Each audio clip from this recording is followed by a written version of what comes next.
ខ្ញុំនឹងយកកាមេរ៉ា Insta 360 Go Ultra នេះថតនៅចង្កាក្រូចសាកមើល color ច្បាស់ប៉ុណ្ណាចឹង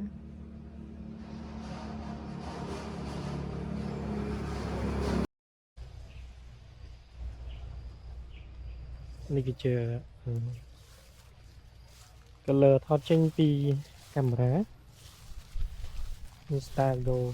360 Go Ultra ក្រូចយើង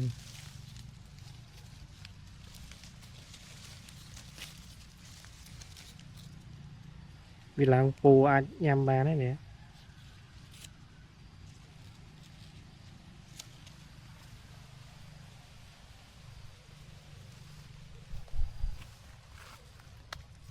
ខែ9នេះខែអាចប្រមូលផលបានណា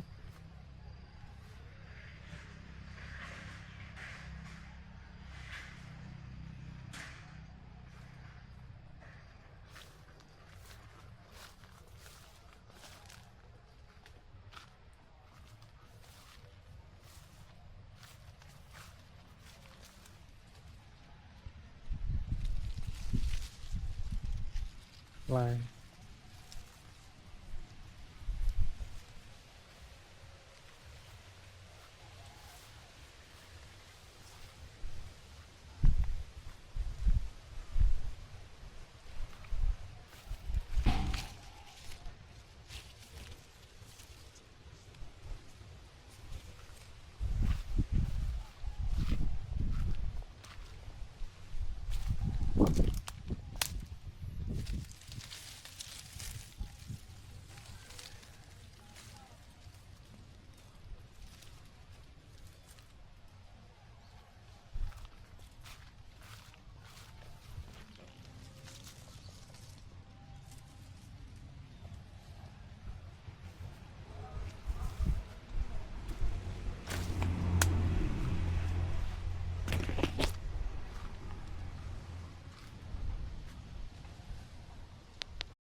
ឥឡូវយើងសាកបេះ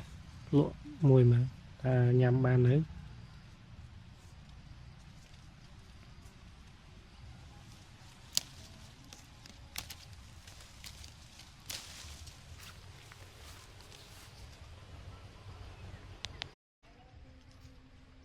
តែចិត្តសាកវាសិនណា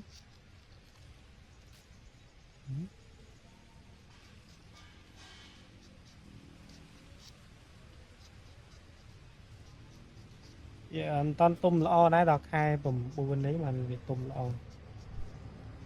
ហើយទុំខែ8ខែ9នេះយើងអាចបេះប្រមូលផលបានបេះលក់ឬក៏បេះញ៉ាំបាននេះសម្បកវានៅរាងក្រាស់តិចដោយសារវាអត់តាន់ទុំល្អសិនជាវាទុំសម្បកវាស្ដើង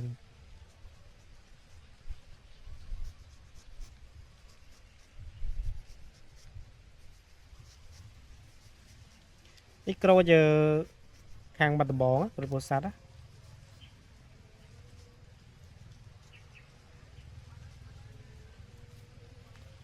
ក្រូចខាងកំពង់ឆ្លង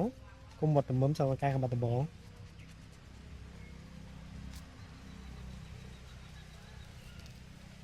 នេះវាអត់តាន់ទុំល្អវានៅក្របវានៅខ្ចីហើយទឹកក៏មិនសូវច្រើនដែរតែវាទុំពេលវាទុំល្អទឹកវាច្រើនហើយវាពណ៌វារាងលឿងជាងនេះវារាងនៅស